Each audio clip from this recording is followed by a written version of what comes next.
With September 11th being such a life-changing event for my generation, it seemed only appropriate to do an update on the political party that exploited it back then. The Republican Party milked 9/11 for almost 20 years. And what happens when you milk a cow for 20 years? Well, I have to figure it turns out something like this. But something wonderful happened to the Republican Party. The guy who spent that day bragging on the news about now having the tallest building, he decided to take that party over and make it his own. And then when they built the World Trade Center, it became known as the second tallest, and now it's the tallest. And what are the great things Trump did with that party? Maybe the only great thing he ever did with that party, he ever did in his entire life, was he removed this from them. He took this away from the Republican Party. Because the Republican Party I've known my entire life has always had terrible ideas. Always. Unpopular. Across the board. They've always been a minority party. Oh, settle down, Scooter. I'm not talking about that kind of minority. A majority of this country wants a marginal tax rate. It's obscene that billionaires are shooting their asses into space while the middle class is struggling just to survive. An overwhelming majority of this country believes in a woman's right to choose, a woman's autonomy over her own body. And these stats aren't even just taking into account only polling women. A majority of this country even wants the president to be decided by the popular vote. You know that thing that Republicans have only won once in the last 35 years? Yeah, that. So what do when your party looks like a big pile of shit? How do you spruce it up? Well, you do the same thing that they're trying to do to this pile of shit. You put a little makeup on it.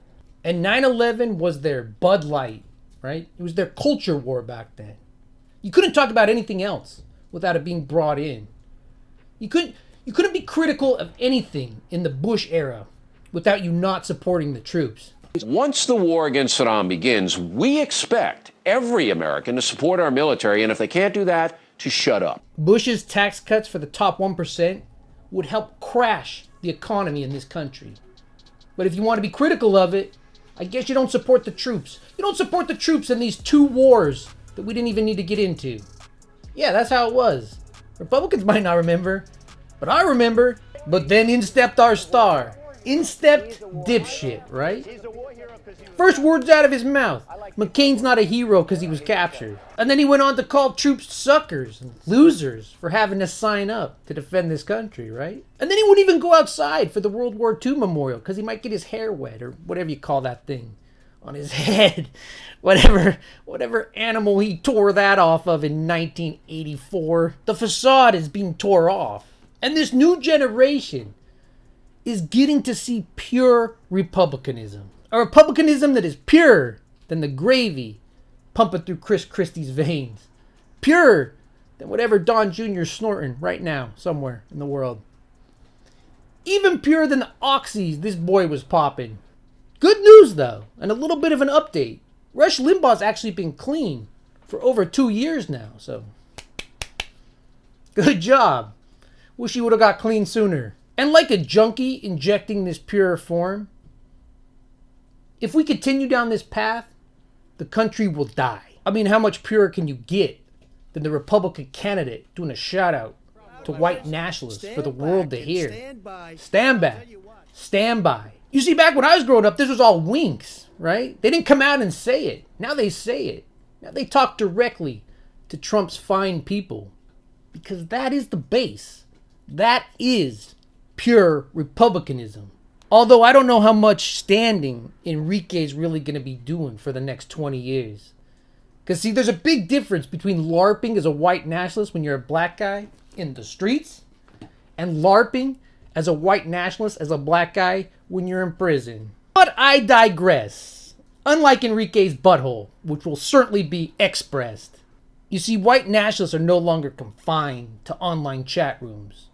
Or they don't have to go out and become a cop anymore. Trump's fine people have taken over the entire party. I mean, Trump ate Thanksgiving dinner last year with one of the most self-proclaimed, highly regarded in that circle, neo-Nazis there is. This Nick Fuentes guy. What if we had like Chinese soldiers on every corner, and if a black person started spazzing out, they took a sword out and cut his hands off? And he was like, ah, my hands, man, shit. And then they cut his head off. Whooshing. That would be awesome. Just putting that in perspective, that the Republican leading presidential candidate shared his Thanksgiving table with this guy just shows you that the dog whistles are gone. The dog is gone. All that's left is fascism, and it's a bullhorn. Republicans dangled abortion as a carrot in front of the religious fanatics in their party for decades. But our guy here gets in there and nominates 3 far-right judges, all of them extremists. And what do?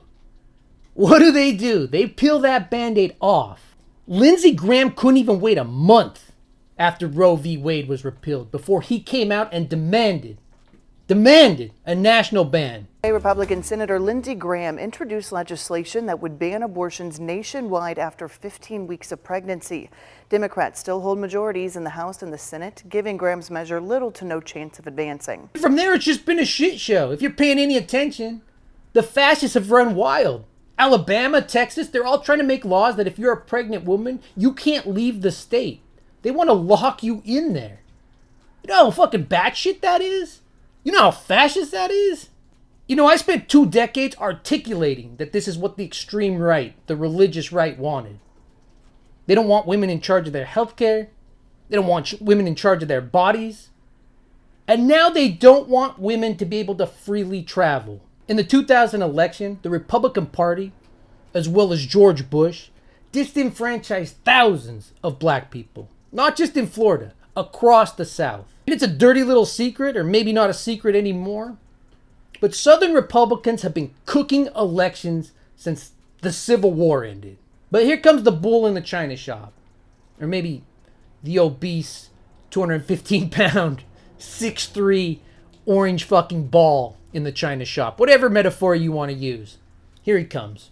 So, look, all I want to do is this. I just want to find 11,780 votes, which is one more than we have, because we won the state. Calling up Georgia and demanding a specific number of votes, 11,720, a specific number of votes to let you win an election on a phone call.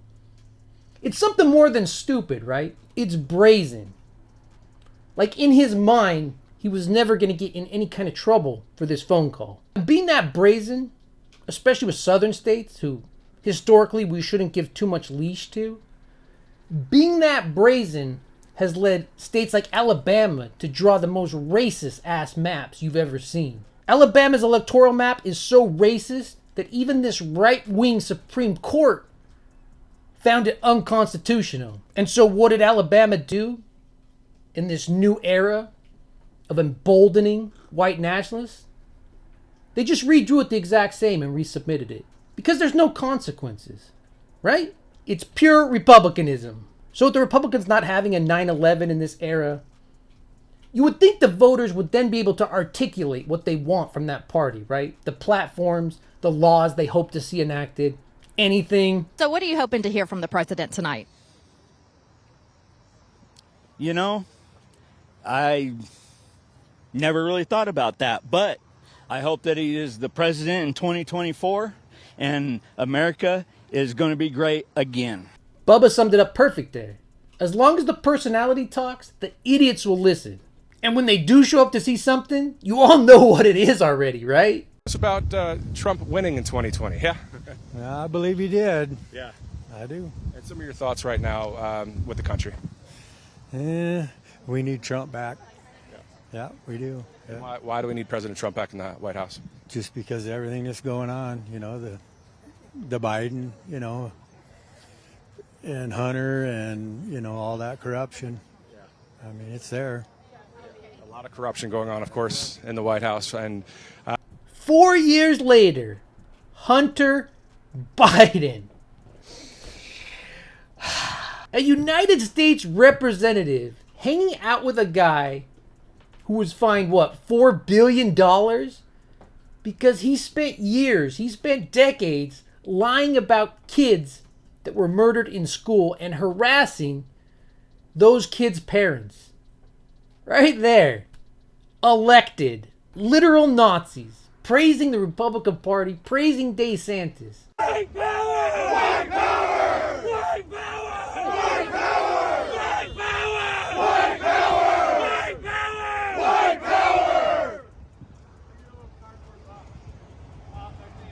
Vote for Ron DeSantis. Yeah, Ron DeSantis. 2024. And then all of them being too chicken shit to disown it and pretending it's feds dressed up. Does this guy look like a fed to you? I mean, how deep a cover is that? But I'll tell you what, it's going to take a lot more makeup to cover this gaping asshole that is the Republican Party, that is Enrique Toro's butthole. It's going to take a lot more makeup. Because the Republican Party wants you to remember 9/11 as a terrorist attack. And they want you to remember this as a tourist visit. They chatted for 10 years to lock Hillary up. More than 10 years. And now they buy merch. They fund this guy's campaign by buying up his mugshot. They fantasize and beat off to AI-generated images of this 78-year-old man. When the reality is much more sad and much more dark. They complain about school indoctrination and then add PragerU to the curriculum. I wish I was joking. So here it is. It's the purest form of republicanism I've seen in my lifetime. A billionaire stitched together patch blanket of religious fundamentalist, white nationalist, and just downright opportunists. And it's all topped off with a thin layer of culture war. And if you out there look at this, and this is what you want, think this is the best way to carry on in this democratic republic, well then, we got bigger problems than Donald Trump. That's all I have to say about that. If it's your first time here, make sure you hit that subscribe button. I haven't been on for a couple weeks. Took a little vacation. Then Loretta had me fix a bunch of shit in the house. So I've been busy. I'm sorry. I'll try to get more content up. A lot of stuff's happening. So, talk to you later. The Chud Report. An amazing phone call I made. 40 Wall Street actually was the second tallest building in downtown Manhattan. And it was actually, before the World Trade Center, was the tallest. And then when they built the World Trade Center, it became known as the second tallest, and now it's the tallest.